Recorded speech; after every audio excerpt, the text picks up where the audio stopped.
subscribers. Today I'll tell you I can't send a message to in Messenger, so how you can also fix it. So for fixing it, first thing, just go to the settings.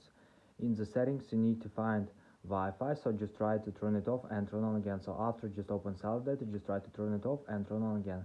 So another thing you can try to restore your phone. So just go to the general, just scroll down, just tap on shutdown, slide to power off, wait a second, and just power the phone again. So just simply restore your phone.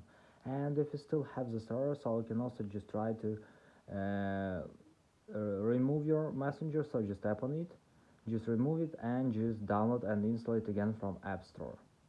Or you can check your updates for messenger. So just go to App Store, just go to search tab.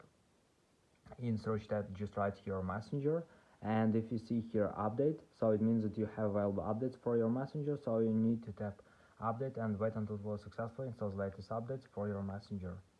So thanks for watching, have a nice day, subscribe to my channel if you like, and goodbye.